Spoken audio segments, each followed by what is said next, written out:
Good, good. You guys all set? All right, Coach, if you could start us off with a quick statement about this weekend's game against UCF, we'll open it up to questions after.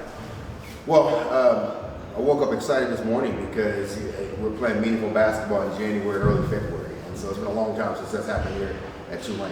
And so when people say this is a big game, you know, every game we play now will be a big game. We've been playing really good basketball on the road. I wish we could play that same type of basketball at home.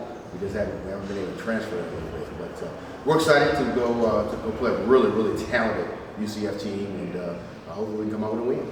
Coach, why do you think that is? You guys have had so much success on the road. Well, I think that we get that us against the world mentality. Something, you know, that chip on the shoulder. The crowds are big. You got 8,000, 9,000 people, chanting against you. You know, we kind of bring it all together. And I think when we get home a little bit, you know, we relax and that intensity falls off a little bit. You got mom, dad, girlfriend, and everything else. And I think we get, you know, as a young team, we got to kind of balance that, figure that out. But when we get on the road, when I've got control of what they eat and how they do everything, and then we come out ready to play. And so we just got to be able to transfer that, and sometimes that just takes a little bit of time.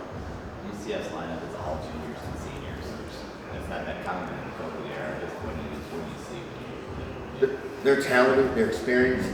You know, it's just, you know, a little bit like SMU. You know, when they make shots, they're really, really good. So we can't give up 15 threes like we did the other day in big games. And so we're working on that, talked about that. But they're a talented basketball team.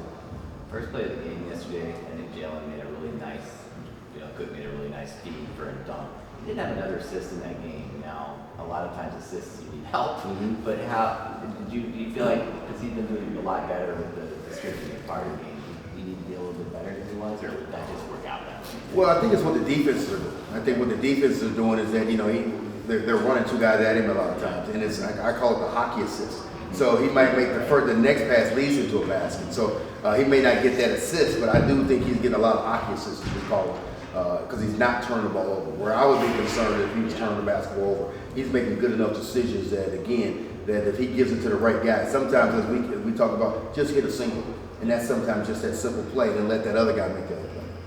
SMU's a really good team. You have to make sure you're at. I mean, people were disappointed to lose a home in that situation, but you were playing, like you said, maybe the most talented team in the league. Yeah, I love the fact that people were actually disappointed about wins and losses at Tulane, because it's something we haven't been able to do.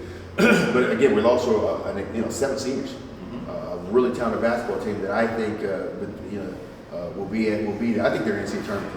I don't think there's any question about that. But I didn't think we played well at all, and we had an opportunity to win the game with a minute to go. So that was encouraging to me. But we didn't even play. That was probably the worst game we played in about a month and a half. And so for whatever reason, we still had an opportunity to win that game. The 15 threes, it looked like they were contested. I mean, what did you see when you looked back at it? It felt like it wasn't always bad defense. They were just hot. How do you defend against that? What did you tell the team in terms of that aspect of the game? Well, we could do a better job of it, but their shots were timely, you know, and they didn't panic. A lot of times when we can get a team that they'll panic at certain times, that's when you have 7 seniors, and you got probably the best player in the league in Kendrick Davis. They didn't panic. They made all timely jump shots, and so I thought 60% of them were hard challenge shots, and the other 40 we probably could have done a better job with. But I just thought that more than the 15, how timely they were. Any other questions for Coach? What does a week off do for you in terms of preparation or even recovery or bouncing back after a loss? It's more mental. You get the mental rest, especially for 42-year-old head coaches. And so I know my age keeps changing, but even coaches, we need the rest. And so just the mental part of it is what we all need. Anything else?